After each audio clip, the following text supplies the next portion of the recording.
इस कविता का जो विषय है, वो जो शब्द है, असल में उस पर कविताएं नहीं लिखी जा सकती। दुनिया की किसी भी कलम में इतनी ताकत नहीं है कि वो मां पे कविताएं लिख सके। मैं तो बहुत छोटा कलमकार हूं, मैं मां पे क्या कविताएं लिखूंगा। मैंने एक कविता सिर्फ ये लिखी है कि जब मां हमारे पास होती है तब शायद उसके होने का एहसास नहीं होता। जब मां नहीं होती तब जिंदगी क्या होती है, बस मैं ये कहना चाहता हूं। तब आप सुने उस कविता को। एक बहुत छोटी सी कहानी उस कविता के शुरू में कहता हूं। एक जंगल में एक संगीतकार मृदंग बजाता था। मृदंग ढोलक की तरह एक वाद्य को कहते हैं। और जब मृदंग बजाता तो एक बकरी का बच्चा वहां रोज आके खड़ा हो जाता। एक दिन सर ये कैमरे जो भी हैं बंद कर दें प्लीज, फॉर गॉड सेक। बकरी का बच्चा वहां खड़ा हो जाता आके, तो मृदंग जो बजाता था संगीतकार, उसने उस मेमने से एक दिन पूछ लिया कि यार तुझे क्या मेरा सुर, मेरी ताल, मेरी लय बहुत अच्छी लगती है जो तू रोज यहां चला आता है। वो बोला मैं नहीं जानता कि आप क्या बजाते हैं, न मुझे सुर की समझ, न ताल की समझ, न लय की समझ। मैं तो बस इतना जानता हूं कि इस ढोलक पे, इस मृदंग पे जो चमड़ा मढ़ा है वो मेरे मां के बदन से आया है। क्या बात है, बहुत अच्छे, वाह। जब इस पे थाप पड़ती है मैं आके खड़ा हो जाता हूं। बहुत अच्छे, वाह। मेरी कविता मां के न रहने पे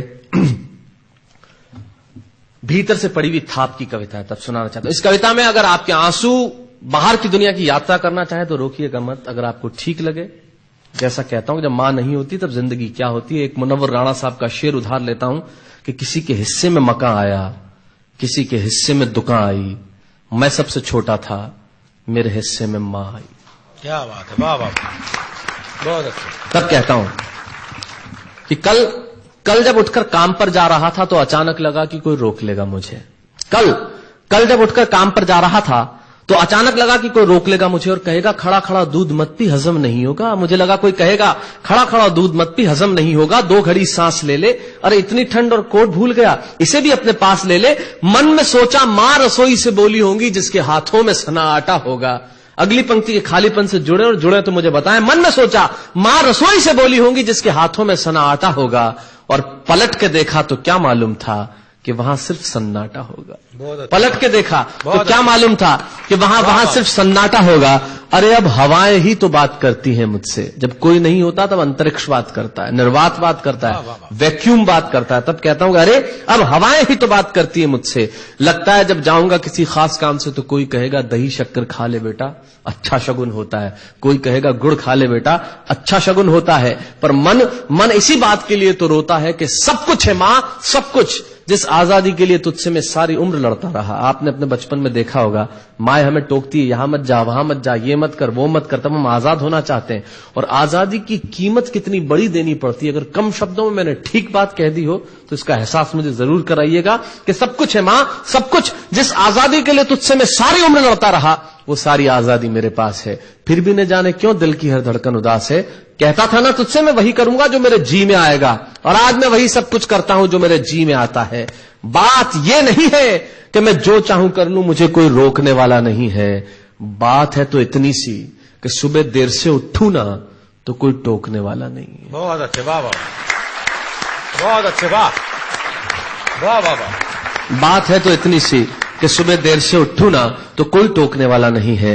रात को देर से लौटूं तो कौन नाराज होगा भला, कौन कहेगा बार बार कि अब कहां चला। आप ही के जिंदगी के कुछ दृश्य चुराता हूं और आप ही को सौंपता हूं। रात को देर से लौटूं तो कौन नाराज होगा भला, कौन कहेगा बार बार कि अब कहां चला। दोस्तों के साथ घूमने पर उल्हाने कौन देगा, मेरे वो तमाम झूठे बहाने कौन देगा। सच कहा साहब, गम की चोटें जख्मों पे फौलाद से ज्यादा क्या होगी, और मां की दौलत दुनिया में औलाद से ज्यादा क्या होगी। तब कहना चाहता हूं कि रात को देर से लौटूं तो कौन नाराज होगा भला, कौन कहेगा बार बार कि अब कहां चला। दोस्तों के साथ घूमने पर उल्हाने कौन देगा, मेरे वो तमाम झूठे बहाने कौन देगा। कौन कहेगा कि इस उम्र में क्यों परेशान करता है। हाय राम ये लड़का क्यों नहीं सुधरता है, पैसे कहां खर्च हो जाते हैं तेरे, क्यों नहीं बताता है। सारा दिन मुझे सताता है, रात को देर से आता है, खाना गर्म करने को जागती रहूं, खिलाने को तेरे पीछे भागती रहूं, बहाती रहूं आंसू तेरे लिए, कभी कुछ सोचा है मेरे लिए।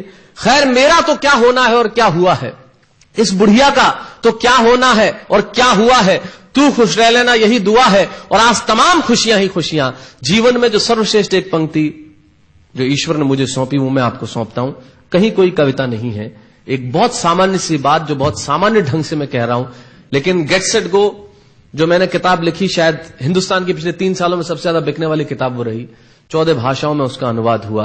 वाह मैं रोज टीवी पे बोलता हूं, मेरे लाखों लफ्ज कुर्बान करता हूं सिर्फ उस एक पंक्ति पे जो ईश्वर ने मुझे सौंपी, और कहीं कोई कविता नहीं है, आप ही का भाव आपकी उठा को सौंपता हूं और देता हूं। और जिस विश्वास के साथ मैंने लिखा, उस विश्वास के साथ आपको देता हूं कि मेरा तो क्या होना है और क्या हुआ है, इस बुढ़िया का तो क्या होना है और क्या हुआ है, तू खुश रह लेना, यही दुआ है। और आज तमाम खुशियां ही खुशियां, गम ये नहीं है कि कोई ये सब खुशियां बांटने वाला होता, पर कोई तो होता जो गलतियों पे डांटने वाला होता। बहुत अच्छे, वाह वाह वाह वाह, बहुत अच्छे, वाह। गम ये नहीं है कि कोई ये सब खुशियां बांटने वाला होता, पर कोई तो होता जो गलतियों पे डांटने वाला होता। और अंतिम पंक्तियां देता हूं कि तू होती ना तो हाथ फेरती, कभी सर पर या हल्के से बाम लगाती, आवाजें दे देकर सुबह उठाती, दिवाली पे टीका लगाकर रुपए देती और कहती बड़ों के पांव छूना, आशीर्वाद मिलेगा, कपड़े मत फाड़ना, अगला कपड़ा अगली दिवाली को सिलेगा। बहन को सताता तो तू चांटे मारती, बीमार पड़ता तो रो रो के नजरें उतारती,